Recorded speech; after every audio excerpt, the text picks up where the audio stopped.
یا د خدای په انصاف ما خو د پلار ته ویلو چې ستا دا لور به زه په اوږه ګرځوم د عزت نه مې ورته ویلو چې ستا دا لور به زه نه خفه کوم نو ته به تر قیامته پورې زما په اوږه ناست یې او په دې چارسده کې به دې ګرځوم. ډېر الله حسین شیرپا صاحب شاباس لاسونه ورته وبړه کوئ.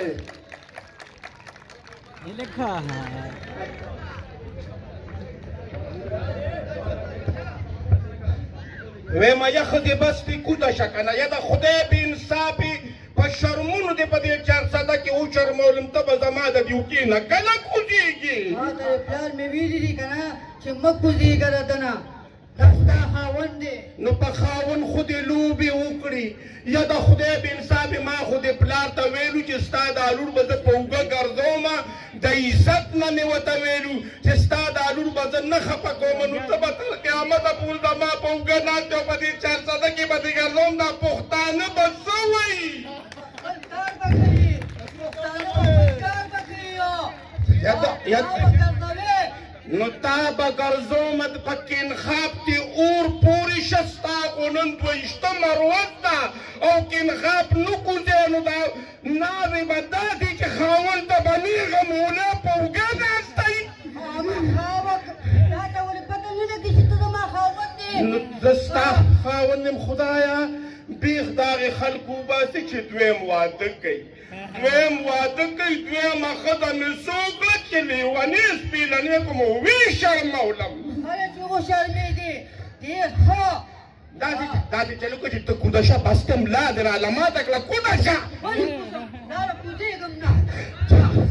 یا د خدای بې انصافې نو بس دی که نه ستا خو نن لسمه دولسمه ورځ ده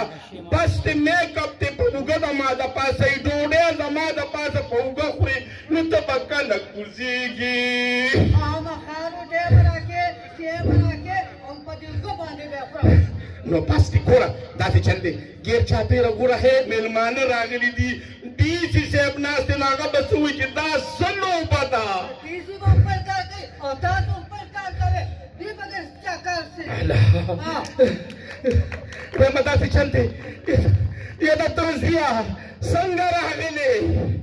وایم یاره ترس بیا تا خو موږ په شرمونو وشرمولو مړه تا ته څه کوې.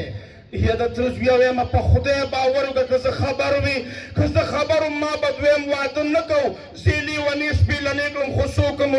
توکلې لارې خولې له نه راځي نه کوزېږي نو څوک هم وسه ترس بیا دا ښځې موږ هم کړي دي موږ ته خو په اوږو نه سورېږي تا ته په اوږه سورېږي دا څه چل دی. دا یو سنې ښځې ټولې په اوږو سورېږي خو په کورونو کې دلته نه. راکوشته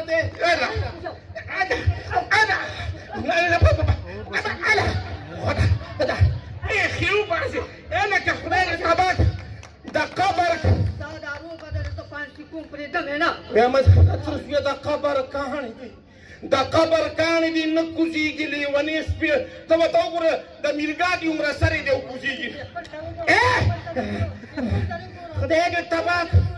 وای بس نوم خبر که نه. ترس بیا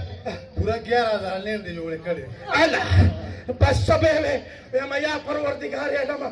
خدایه زه خو یې لیونې کړم لیونې. یاره ترس بیا زه خو ځم یاره خو ګورې موږ سره کلي ولس بیخي پاتې ځه خدای دې تباه کړه ټول کلي دې رانه واړوه څه زامن دې رانه وي مونږ کره باندې رانه چې څو پورې دې دا ښځه کړي نو زه وایم کوزه شه بس دی. وای بس دی ګوره سوال درته کوم منت درته کوم چې د دې اوږې نه کوزه شه. بله پاخې مې لاراله خورې ستړې مه شي وایم ښځې ستړې مه شي خوله مې خطا شوه. الله دې په غضب اخته که یا په غضب اخته شي د چارسدې غوڼ ستوري ناست دي او تا دا نولې په اوږه کړې دي. وای ښځې مه کوه خدای دې تباه کړه دا مې ښځه ده دا مې ښځه ده د خدای بې انصاف کړې مې دې بهره واده.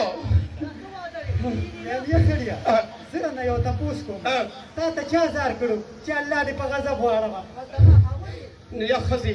وایم خفه نه شي زه نوم خبره زمونږ پښتانه خو چې لږ مالداره راله شي او له 100 روپۍ وغیره راکړي یا له 100 روپو والا مالداره ښځه وویني نو ښځې ته نه ګوري شوړو ته ګوري نو زه دې شوړې ته مې کتل نو زه په خدای په غم واړولم ویم ګوره زما ارمانونه خو دې پوره نه کړه که نه خو د بیبي ارمان دې پوره نه کړه د بیبي ویمه د بیبي ارمان دې پوره کړه که نه څنګه دې پوره کړه ویمه ویم چې سایه عزت نو هغه مانه دې ښځې یوړه ویمه په شرمونې وشرمولم زه خو نوم خبر چې دا ما پسې کونې کېږي او ما پسې به ښځې ویم ګوره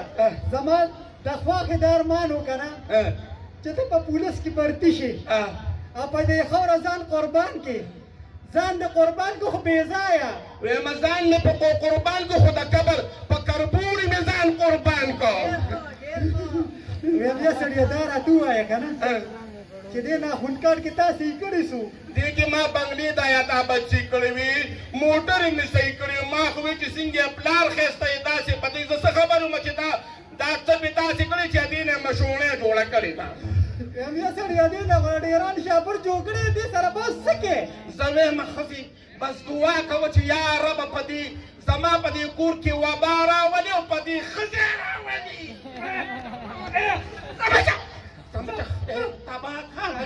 دقه شان ښیم دقه شان ما باندې به ظلم او زیاتې کو که نه وخلم او ټکولم به دې که نه الله را نقه زور وباسي ویمه ښځې بس ستا نه زه بخښنه غواړم ستا نه مې پټ په پټه واده وکړو خو ویم بس زما د پلار توبه یا خلکه دویمه ښځه ونه کېږي نې دقسې به راته سورۍ په اوږو نه تا خو چې کله را دویم واده نه وکړې که نه نو ستا خو غټ غټ ویښتو هغه ویښته دې څه شو تو ښایه وای د دې سر نه خو دې تمبل جوړ شوي بس ښځې بس توبه وباسه دا دې ډېرو غمونو دې ډېرو نوکارو تبه و برباد کړله مې ستا دي بس مې لټوو د دې نه به خلاصېږم څنګه څنګه به دې خلاصېږي چې څنګه دې کړې به همغه شانتې ځان هم خلاص کړه ویمه نو اوس وجلې زه نه شمه چې زه یې مړه کړمه او بیا راباندې ګورم 302 کیس راځي نو بس الله دې ورته په خپله د ځمکې ورلړېږي نه ګورې نه مړې ونه کې ګورې بیا به د مردان په جیل کې پروت او دال به خوري وای خدایا دا اوس څه دي بس په شړک د ناوې ولګي نو ناوې خو د زربختو جوړه نه بدلوي تر قیامته پورې به دې دا کفن اغوستې یا الله د ځمکې وروته نو لرې کړه ما د دې کربوړي نه خلاص کړي نه دا راته ووایه چې دا ستا یونیفرم په وګئ وای ویال د ویلو نه دي او زړه د ښودلو نه دي ویمه خوبونه مې ارام ډوډۍ راباندې ارامه کلي ولس را سره خلکو پرېښودې وي ته بېغیرته یې ښځه په اوږه ګرځې د خولې نه کنډول به جوړه وه خوله منواره وه همدقه شان ښې وایم ښځې اوس داسې څه دعا وښایه راته چې د دې ښځې نه خلاص شم په ایمان چې ما قبر ته کوزېږي او په خپله خو نه کوزېږي بس د دې ما سره یو علاج شته ته لږ صبر وکړه نه د دې علاج ما سره هم شته دا خانداني ډمان دي چې په لاره کوڅه کې ټوکړې ډولکي واورین دا په اب کې ډولکي کوزېږي نوره دا نه کوزېږي